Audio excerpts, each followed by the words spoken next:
children, this is the chapter number 18, Humidity and Rainfall, and we are studying about the three forms of the rain.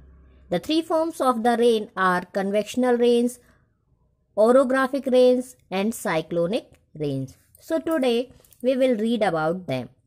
Convectional rain. The vapors formed from water bodies due to the strong heat rise up in the sky and are condensed due to low temperature there and fall on the earth in the form of raindrops.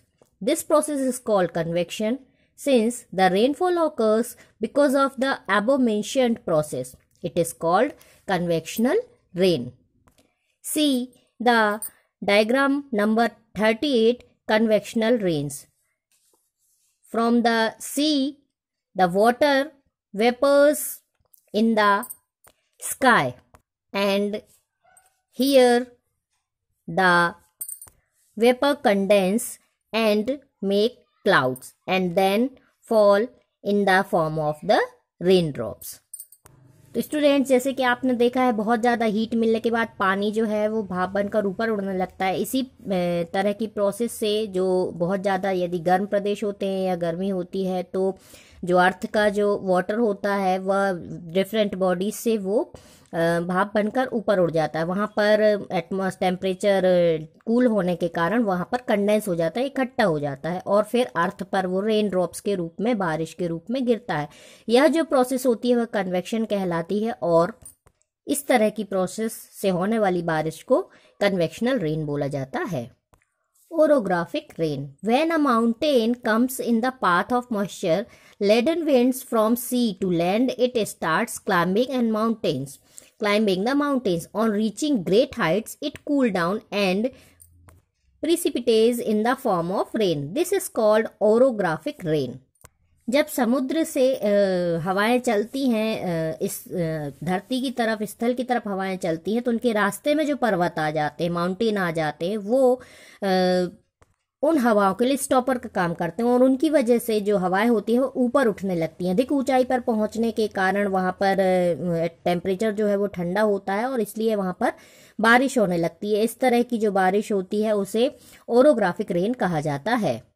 You can see in the picture. इस picture में आप देख रहे हैं जब winds वहाँ से चलती हैं समुद्र से तो बीच में ये माउंटेन आ गया और इस माउंटेन से जो एयर होती है ऊपर चली जाती है. ऊपर टेम्परेचर कूल है और कूल होने के कारण यह वहाँ पर कंडेंस हो जाते हैं और फिर यहाँ पर बारिश होने लगी है. अब यहाँ पर आप देख सकते हैं दूसरे साइड जो माउंटेन है उसके दूसरे साइड बिल्कुल ड्राई है, विपरीत है, उल्टा साइड जो है, इसलिए वहाँ पर ड्राई हिस्सा आ जाता है तो वहाँ पर रेन जो है वो नहीं होती है. और यह जो रीजन होता है इसे रेन शेडो रीजन कहते हैं. इस रीजन को लीवर्ड साइड भी कहा जाता है. Now the cyclonic rains. When the hot and cold air meet, the hot air rises upward and the cold air rushes to occupy the low pressure area in the center. Consequently, there is circular movement which causes the whirling air in the center to rise upwards. This rising air cools down, condenses and brings rain. This type of rainfall is called cyclonic rainfall. During winters, the northwestern India receives cyclonic rainfall. जब गर्म और ठंडी हवाएं दोनों मिल जाती हैं तो जो गर्म एयर है, हॉट एयर है, वो ऊपर उठने लगती है और जो ठंडी एयर है वो जो गर्म एयर के ऊपर उठने से जो खाली स्पेस होता है वहां पर इकट्ठा होने लगती है और इस तरह से एक सर्कुलर मूवमेंट चलने लगता है और यह वर्लिंग एयर का कारण बनता है, मीन्स घूमती हुई हवाओं का कारण बनता है और इस तरह की हवाओं को साइक्लोनिक रेन या चक्रवात बोला जाता है. साइक्लोनिक रेन में जो मीडियम की, जो बीच की हवाएं होती हैं वो ऊपर जाकर कूल होकर फिर बारिश करती हैं और इस तरह की बारिश को साइक्लोनिक रेनफॉल बोला जाता है. इसलिए विंटर के समय में नॉर्थ वेस्टर्न इंडिया में साइक्लोनिक रेनफॉल होता है. You can see in the picture. Earth से हॉट एयर ये ऊपर उठ गई हैं और वहाँ पर कंडेंस होकर के बारिश कर रही हैं. फिर कूल एयर जो है यहाँ से फिर वापस इसके प्लेस पर जाएगी, फिर यहाँ से हॉट एयर, फिर ये इस तरह से साइक्लोनिक रेन चालू हो जाती है. Rain gauge. The instrument used to measure the amount of rain at a particular place at a particular time is called rain gauge. किसी प्लेस पर, किसी स्थान पर एक निश्चित समय में हुई बारिश की क्वांटिटी को, मात्रा को मेजर करने का जो इंस्ट्रूमेंट होता है वह, उसे ही हम रेन गेज या वर्षा मापने का यंत्र बोलते हैं. You can see the picture number 41 rain gauge.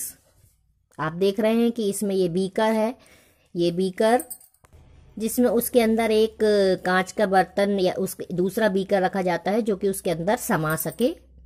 इस बीकर को अर्थ से लगभग 3 फीट की ऊंचाई पर रख दिया जाता है किसी प्लेन सरफेस एरिया में, ताकि यदि जमीन पर बारिश हो तो उचट कर पानी उस पर ना जा सके.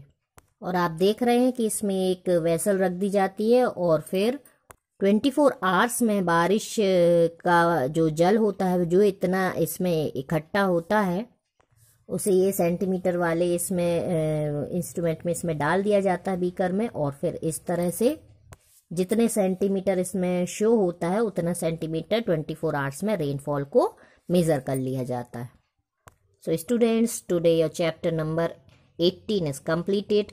You have to read the chapter deeply and carefully and paste the picture where needed in the exercise of the chapter.